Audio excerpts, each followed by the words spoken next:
Let's talk about the man who's missing from this picture, the most obvious one who's missing, and I'm sure you have to talk about him an awful lot, this man behind you. That looked an emotional moment for you and Cristiano Ronaldo, and he is the leader of this Portugal team right now, still at the age of 40. If he is fit, is he an automatic starter in your team, regardless of the form of others? Well, I think obviously everybody has an opinion. What I've been seeing is that when we win and Cristiano scores the goal or the two goals, the question in the press is, what are you going to do when Cristiano's not there? The team depends on Cristiano too much. When Cristiano doesn't score, is how you're going to win if you got a 40 years old in the team. For us, it's easier than that. He plays because he scored 25 goals in the last 30 games. Like, his record is incredible. When he walks into the training camp, he's an example of professionalism, look after himself, and use every day to become better. And then is that pride of playing for the national team. He's the only player in the world, in the history, that he played 227 games. There are aspects that it goes down to the behavior now.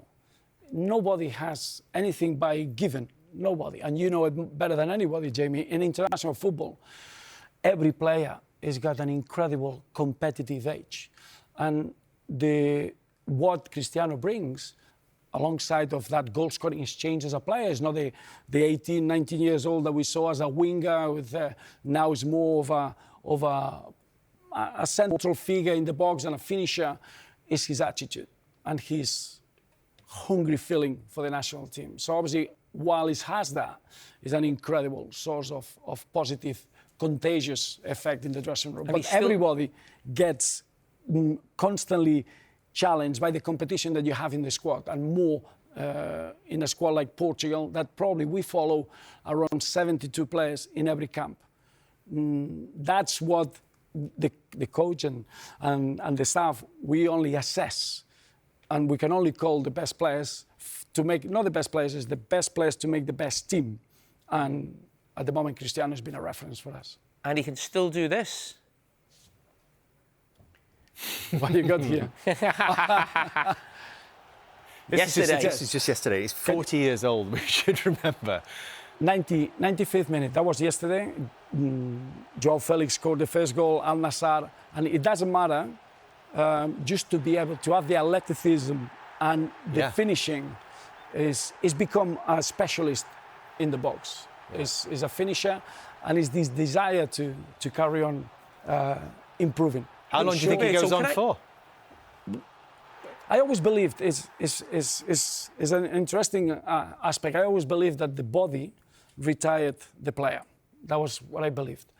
When I've seen Cristiano work, I'm convinced that it's the brain that retires the footballer.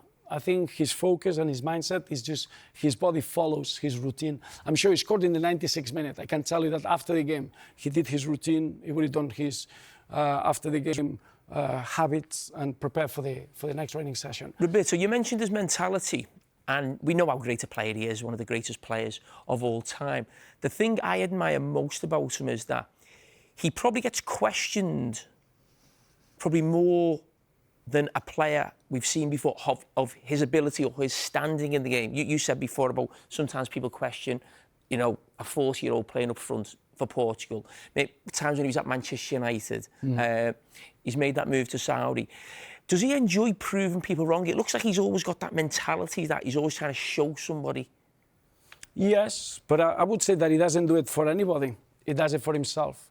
And probably when we're analysing players, we can speak about any aspect, we never analyse the hunger. He's got the biggest hunger that I've seen in a player. Normally a player, and you win a trophy, and the next day, there is not the same hungriness in your way of working. He has that. I don't know if it's natural, I don't know if it's something that he works hard at it, but he's got that hungriness not to let himself down. And what he represents. I don't think he's somebody that he needs to show anything. I think he's got to a point now that he plays for himself and for the people that he loves, because he doesn't need to do it for anybody or to prove anybody wrong. What he's achieved already is enough to leave a legacy. But I think it's a great example for any young player. In the last camp, we called Carlos Forbes. He was born in 2004.